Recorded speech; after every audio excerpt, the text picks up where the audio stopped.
അമേരിക്കയും ഇറാനും തമ്മിലുള്ള സംഘർഷങ്ങൾ അനുദിനം വഷളായിക്കൊണ്ടിരിക്കുകയാണ്. ഹോർമുസ് കടലിടുക്ക് ഉടനെ തുറന്നില്ലെങ്കിൽ ഇറാന്റെ വൈദ്യുതി കേന്ദ്രങ്ങൾക്കും പാലങ്ങൾക്കും നേരെ ശക്തമായിട്ടുള്ള ആക്രമണം നടത്തുമെന്നാണ് ട്രംപിന്റെ ഭീഷണി എന്ന് പറയുന്നത്. എന്നാൽ വേണ്ടത് സമ്പൂർണ്ണ യുദ്ധവിരാമമാണെന്നും വെടിനിർത്തലിന് തയ്യാറല്ല എന്നുമാണ് ഇറാൻ മറുപടി നൽകുന്നത്. ഹോർമുസിന് പിന്നാലെ ലോകത്തിലെ ഏറ്റവും പ്രധാനപ്പെട്ട വാണിജ്യ കപ്പൽ പാതകളിലൊന്നായ ബാബുൽ മൻദബ് കടലിടുക്ക് കൂടി അടച്ചുപൂട്ടാൻ ഇറാൻ തയ്യാറെടുക്കുന്നു എന്നുള്ള നിർണായക വിവരങ്ങളാണ് ഇപ്പോൾ പുറത്തു വരുന്നത്. ഇറാൻ ഈ ഒരു നീക്കവും കൂടി നടത്തിക്കഴിഞ്ഞാൽ അത് വലിയൊരു പ്രതിസന്ധിയിലേക്ക് പോകുമെന്നതിൽ സംശയമില്ല. എന്തായാലും ലോകത്തിലെ എണ്ണയുടെ ഏകദേശം 20% ധ്രുവീകൃത പ്രകൃതിവാതകത്തിന്റെ 25% പ്രതിവർഷം കടന്നു പോകുന്ന ഹോർമുസ് കടലിടുക്ക് അടച്ചുപൂട്ടിയത് ലോക വാണിജ്യത്തെ വലിയ തോതിൽ ബാധിച്ചിട്ടുണ്ട്. ഇതിന് പിന്നാലെ ഉണ്ടായ ഈ ഒരു പുതിയ നീക്കം ആഗോള ഊർജ്ജ വിതരണത്തെയും വ്യാപാരത്തെയും ഗുരുതരമായിട്ടുള്ള പ്രതിസന്ധിയിലേക്ക് തള്ളിവിടുമെന്നാണ് വിദഗ്ധർ ചൂണ്ടിക്കാട്ടുന്നത്. ഇനി പ്രകോപനത്തിന് പിന്നിലെ കാരണം എന്താണെന്ന് നോക്കാം. ഹോർമുസ് കടലിടുക്ക് ഗതാഗതം ഇറാൻ തടസ്സപ്പെടുത്തിയതാണ് നിലവിലെ പ്രശ്നത്തിന് അടിസ്ഥാനം. ഈ ഒരു പാത ഉടനടി തുറന്നു കൊടുത്തില്ല എങ്കിൽ ഇറാനിലെ പ്രധാന ഊർജ്ജ നിലയങ്ങൾക്കും പാലങ്ങൾക്കും നേരെ ബോംബ് ആക്രമണം നടത്തുമെന്നും അമേരിക്കൻ പ്രസിഡന്റ് ഡൊണാൾഡ് ട്രംപ് ശക്തമായിട്ടുള്ള മുന്നറിയിപ്പ് നൽകിയാണ്. എന്നാൽ അമേരിക്കയുടെ ഈ ഒരു ഭീഷണിക്ക് മറുപടിയായിട്ടാണ് ഇറാന്റെ പരമോന്നത നേതാവിന്റെ ഉപദേശകനായിട്ടുള്ള അലി അക്ബർ വിലായത്തി പുതിയൊരു പ്രഖ്യാപനം നടത്തിയത്. അതാണ് ഇപ്പോൾ ലോകത്തെ വീണ്ടും ഞെട്ടിക്കുന്നത്. അമേരിക്ക വീണ്ടും ഇത്തരം തെറ്റുകൾ ആവർത്തിക്കാൻ മുതിർന്നാൽ കേവലം ഒറ്റ നീക്കത്തിലൂടെ ആഗോള ഊർജ്ജ വിതരണവും വ്യാപാരവും പൂർണ്ണമായിട്ട് സ്തംഭിപ്പിക്കാൻ തങ്ങൾക്ക് കഴിയുമെന്നാണ് അദ്ദേഹം വ്യക്തമാക്കുന്നത്. അതായത് ബാബുൽ മൻദബിന്റെ തന്ത്ര പ്രാധാന്യം. യമനും ആഫ്രിക്കൻ രാജ്യങ്ങളുമായിട്ടുള്ള ജിബൂട്ടി, എറിത്രിയ എന്നിവയ്ക്കും ഇടയിലായിട്ട് സ്ഥിതി ചെയ്യുന്ന ഈ ഒരു കടലിടുക്ക് ചെങ്കടലിനെയും ഗൾഫ് ഓഫ് ഏദനെയും തമ്മിൽ ബന്ധിപ്പിക്കുന്ന ഒരു സുപ്രധാന കണ്ണിയാണ്. ലോകത്തെ ആകെയുള്ള കപ്പൽ വ്യാപാരത്തിന്റെ 10% നടക്കുന്നത് ഈ പാതയിലൂടെയാണ്. ചൈന, ഇന്ത്യ തുടങ്ങിയ ഏഷ്യൻ രാജ്യങ്ങളിൽ നിന്ന് യൂറോപ്പിലേക്കുള്ള ചരക്ക് നീക്കത്തിന്റെ പ്രധാന ആശ്രയം കൂടിയാണിത്.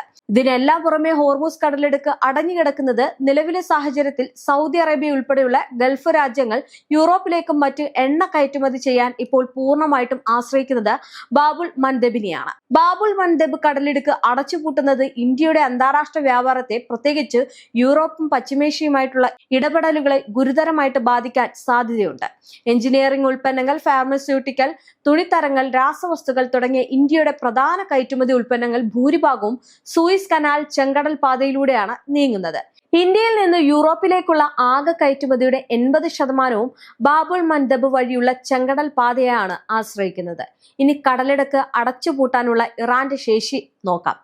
ഈ ഒരു പ്രധാനമായിട്ടുള്ള കടലിടുക്കിന്റെ ഭൂരിഭാഗവും പ്രദേശങ്ങളും നിയന്ത്രിക്കുന്നത് യമനിലെ ഹൂത്തികളാണ്. ഹൂത്തികളെ സംബന്ധിച്ച് നമുക്കറിയാം ഹൂത്തികൾ എത്രത്തോളമാണ് ഇറാന്റെ ഒപ്പം ഉള്ളത് എന്ന്. ഹിസ്ബുള്ളയും ഹൂത്തികളും ഇറാന്റെ ഒപ്പം തന്നെയാണ്. അതുകൊണ്ട് തന്നെയാണ് ഇന്ന് ഹൂത്തികളും ഹിസ്ബുള്ളയും ഇസ്രായേലിനെ കടന്നാക്രമിക്കുന്നത്. പശ്ചിമേഷ്യയിൽ ഇറാൻ നേതൃത്വത്തിലുള്ള സ്റ്റേറ്റ് നോൺ സ്റ്റേറ്റ് പാർട്ടികളുടെ ഒരു അനൗപചാരിക സൈനിക സഖ്യമാണ് ആക്സിസ് ഓഫ് റെസിസ്റ്റൻസിലെ പ്രമുഖ കക്ഷിയാണ് ഹൂത്തികൾ. ഹൂത്തികൾക്ക് ബാബുൽ മൻദബിലൂടെ ഗതാഗതം വളരെ എളുപ്പത്തിൽ തടസ്സപ്പെടുത്താൻ സാധിക്കും. വാണിജ്യ കപ്പലുകൾക്ക് നേരെ ഏതാനും ആക്രമണങ്ങൾ നടത്തിയാൽ മാത്രം മതിയാകും ഈ വഴിയുള്ള കപ്പൽ ഗതാഗതം പൂർണ്ണമായിട്ടും സ്തംഭിപ്പിക്കാൻ. ഇനി മുൻപ് ഗസായ് യുദ്ധകാലത്ത് ഇസ്രയേലുമായിട്ടുള്ള ബന്ധമുള്ള കപ്പലുകൾക്ക് നേരെ ഹൂത്തികൾ സമാനമായിട്ടുള്ള രീതിയിൽ ആക്രമണങ്ങൾ നടത്തുകയും ഗതാഗതം തടസ്സപ്പെടുത്തുകയും ചെയ്ത ചരിത്രവുമുണ്ട്. ആഗോള സമ്പദ് വ്യവസ്ഥയെ കാത്തിരിക്കുന്ന പ്രതിസന്ധി ബാബുൽ മൻദബും ഹോർമുസ് കടലിടുക്കും ഒരേ സമയം അടഞ്ഞുകിടക്കുന്ന ഒരു സാഹചര്യം വന്നാൽ അത് ലോകമെമ്പാടുമുള്ള എണ്ണ പ്രകൃതിവാതക വിതരണത്തിന്റെ 25% ഇല്ലാതാക്കും. ക്രംബ്രിഡ്ജ് സർവകലാശാലയിലെ പശ്ചിമേഷ്യൻ വിദഗ്ധരായ എലിസബത്ത് കെൻഡൽ ഈ ഒരു സാഹചര്യത്തെ ഒരു വലിയ പേടിസ്വപ്നമായിട്ടാണ് വിലയിരുത്തുന്നത്. ഇന്ധന വിതരണം തടസ്സപ്പെടുന്നതോടെ ആഗോളതലത്തിൽ അതിരൂക്ഷമായിട്ടുള്ള ഒരു ഊർജ്ജ പ്രതിസന്ധി ഉടലെടുക്കും. ഇന്ധന വിലയിലുണ്ടാകുന്ന വൻ വർധനവ് ലോകമെമ്പാടുമുള്ള ഫാക്ടറികളുടെ പ്രവർത്തനങ്ങളെയും ചരക്ക് നീക്കങ്ങളെയും ബാധിക്കുകയും ചെയ്യും. ആഗോള സാമ്പത്തിക വ്യവസ്ഥയെ കടുത്ത വിലക്കയറ്റത്തിലേക്കും സാമ്പത്തിക മാന്ദ്യത്തിലേക്കും തള്ളിവിടുകയും ചെയ്യും. ഹോർമുസ് കടലിടുക്കിന് പുറമെ ബാബുൽ മൻദബ് കൂടി അടച്ചുപൂട്ടേണ്ടി വന്നാൽ ആഗോള ഷിപ്പിംഗ് കമ്പനികൾക്ക് തങ്ങളുടെ കപ്പലുകൾ ആഫ്രിക്കൻ വൻകര ചുറ്റി കേപ്പ് ഓഫ് ഗുഡ് ഹോപ്പ് വഴി തിരിച്ചുവിടേണ്ടി വരും. ഇത് യാത്രാ ദൂരത്തിൽ 4000 മുതൽ 6000 നോട്ടിക്കൽ മൈലിന്റെ വർധനവുണ്ടാവും. കപ്പലുകൾ ലക്ഷ്യസ്ഥാനത്തെത്താൻ 14 മുതൽ 20 ദിവസങ്ങൾ വരെ അധികം എടുക്കുന്നതിനൊപ്പം ചരക്ക് കടത്ത് കൂലിയിൽ ഭീമമായിട്ടുള്ള വർധനവും ഇത് കാരണമാകാൻ സാധ്യതയുണ്ട്. എന്തായാലും ഇറാന്റെ നിലപാട് കടുപ്പിച്ച് അടുത്ത നിർണായക നീക്കം നടത്തുമ്പോൾ അത് ലോകത്തെ വലിയ രീതിയിൽ തന്നെ ബാധിക്കും. എന്തായാലും ഇതെല്ലാം നടക്കുമ്പോഴും മലേഷ്യയുമായിട്ടുള്ള ബന്ധം ആദ്യത്തെ ചരക്ക് കപ്പൽ ഹോർമുസ് കടലിടുക്ക് വിജയകരമായിട്ട് കടന്നതായിട്ട് മലേഷ്യയിലെ ഇറാനിയൻ എംബസി അറിയിക്കുകയും ചെയ്തിട്ടുണ്ട്. യുദ്ധസമാനമായിട്ടുള്ള അന്തരീക്ഷം നിലനിൽക്കുന്നതിനാൽ ഈ മേഖലയിലൂടെയുള്ള കപ്പൽ ഗതാഗതം അതീവ വെല്ലുവിളി നിറഞ്ഞ ഘട്ടത്തിലാണ് ഈ സുപ്രധാന നീക്കം നടക്കുന്നത്. മലേഷ്യൻ ബന്ധമുള്ള കപ്പലിന് സുരക്ഷിതമായിട്ടുള്ള പാത ഉറപ്പാക്കുന്നതിലൂടെ തങ്ങളുടെ സൗഹൃദം രാജ്യങ്ങളോടുള്ള പ്രതിബദ്ധത ഇറാൻ വീണ്ടും തെളിയിച്ചിരിക്കുകയാണ്. ഇറാൻ ഇസ്ലാമിക് റിപ്പബ്ലിക് ഒരിക്കലും തങ്ങളുടെ സുഹൃത്തുക്കളെ മറക്കില്ല എന്നും ഞങ്ങൾ നേരത്തെ പറഞ്ഞിരുന്നു എന്ന കുറിപ്പോടെയാണ് ഇറാനിയൻ എംബസി സോഷ്യൽ മീഡിയയിൽ ഈ വിവരം പങ്കുവച്ചത്. കടലിടുക്കിലൂടെയുള്ള യാത്രാ അനുമതി നൽകുന്നതിൽ ഇറാൻ സ്വീകരിക്കുന്ന സവിശേഷമായ സമീപനമാണ് ഇതിലൂടെ വ്യക്തമാകുന്നത്.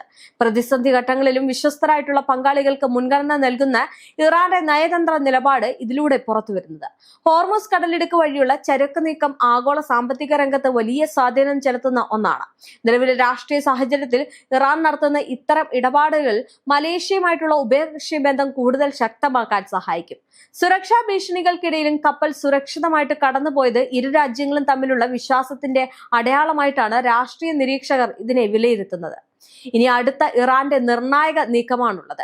അതായത് ഹോർമുസ് കടലിടുക്ക് തുറക്കുന്നതിനായിട്ട് അമേരിക്കൻ പ്രസിഡന്റ് ഡൊണാൾഡ് ട്രംപ് നൽകിയ സമയപരിധി അവസാനിരിക്കെ രാജ്യത്തെ തന്ത്രപ്രധാനമായിട്ടുള്ള ഊർജ്ജ നിലയങ്ങൾക്ക് സുരക്ഷ ഒരുക്കാൻ ഇറാൻ ഒരുങ്ങുകയാണ്. പ്രധാന നിലയങ്ങൾക്ക് ചുറ്റും പ്രതീകാത്മകമായിട്ട് മനുഷ്യ കവചം തീർക്കാൻ കായിക യുവജന മന്ത്രാലയം രാജ്യത്തെ യുവജനങ്ങളോട് ആഹ്വാനം ചെയ്തിട്ടുണ്ട്. എന്തായാലും രാത്രി 7 മണിക്ക് മുമ്പ് ഷിപ്പിംഗ് പാത തുറന്നില്ലെങ്കിൽ ഇറാനെ തകർക്കുമെന്ന ട്രംപിന്റെ ഭീഷണിക്ക് മറുപടിയായിട്ടാണ് ഈ ഒരു നീക്കം നടക്കുന്നത്. എന്തായാലും അമേരിക്കയും ഇസ്രയേലിനെയും പേടിപ്പിക്കുന്ന രീതിയിലാണ് ഇറാന്റെ നിലപാടുകൾ കടുക്കുന്നത്.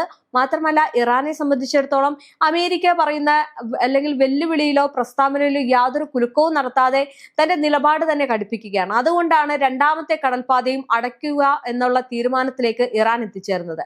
എന്തായാലും ഹോർമുസ് കടലിടുക്ക് അടച്ചതോടെ വലിയ പ്രതിസന്ധിയാണ് ഇന്ന് പശ്ചിമേഷ്യ നേരിടുന്നത്. മാത്രമല്ല ലോകമെമ്പാടും വലിയ രീതിയിലുള്ള ഭീഷണി നേരിടുന്നുണ്ട്.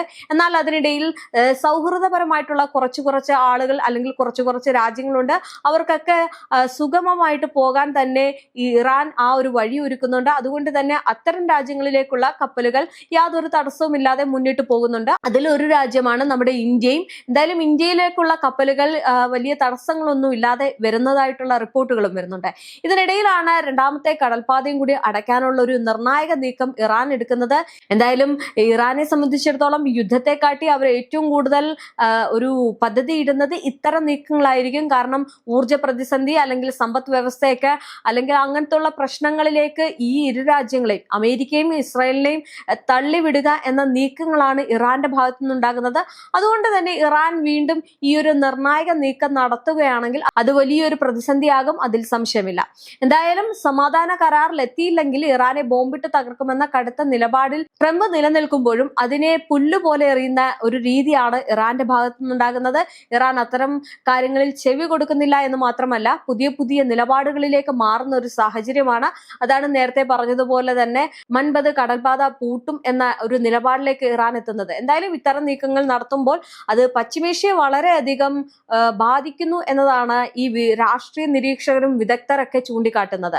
മാത്രമല്ല ആക്രമണങ്ങളിൽ വലിയ രീതിയിലുള്ള പ്രതിസന്ധി ഇന്ന് പശ്ചിമേഷ്യയിൽ നേരിടുന്നുണ്ട്. അവിടുത്തെ വിലക്കയറ്റമൊക്കെ ഒരു ഉദാഹരണമാണ് എന്നും രാജ്യങ്ങൾ പറയുന്നുണ്ട്.